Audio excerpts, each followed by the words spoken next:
Hello viewers, আসসালামু আলাইকুম। সবাই কেমন আছেন? আশা করি ভালো আছেন।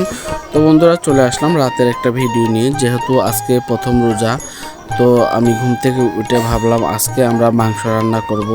তো সেজন্য আমি ফ্রিজের দিকে এগিয়ে আসলাম। তো ফ্রিজ খুলতেই দেখলাম অনেকগুলো ডিম এখনও আছে, কারণ আমি প্রতিদিন আমার হাঁস থেকে 7 থেকে 8টা ডিম সংগ্রহ করি সকালবেলায়। তো আমার যেহেতু 12 থেকে 13টা হাঁস আছে, তো সেগুলো থেকে আমি প্রতিদিন 7 থেকে 8টা ডিম পাই। তো আমার অনেক হাঁস ছিল, আপনারা দেখাইছি এর আগের ভিডিও।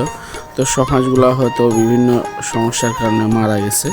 তো যেগুলো আছে মাশাল্লাহ, সেগুলো থেকে আমি অনেকগুলো ডিম পাই।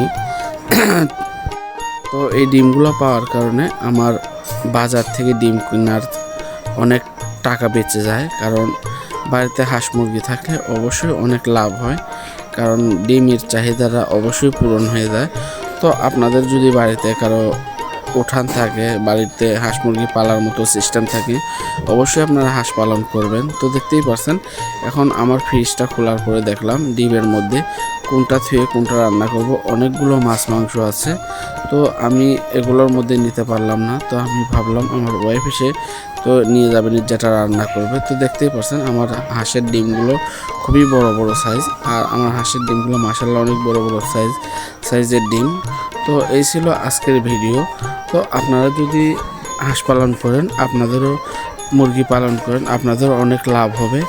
কারণ প্রথম রোজায়, যেহেতু রোজা রমজানের দিন আমার কাছে অনেক ভালো লাগে, কারণ মাশাআল্লাহ আমি 30টা রোজায় প্রতি বছর থাকি। তো এবারও ইনশাল্লাহ আমি 30টা রোজা থাকার চেষ্টা করব। আমার রোজা ইনশাল্লাহ মিস হবে না। আপনারাও যারা সুস্থ আছেন অবশ্যই রোজা থাকবেন, নামাজ পড়বেন। সবাই সুস্থ থাকবেন, ভালো থাকবেন। আর আমার চ্যানেলটা এখনও যারা লাইক করেন নাই, লাইক দিয়ে সাবস্ক্রাইব করে আমার পাশে থাকবেন। ভালো থাকবেন। আল্লাহ হাফেজ।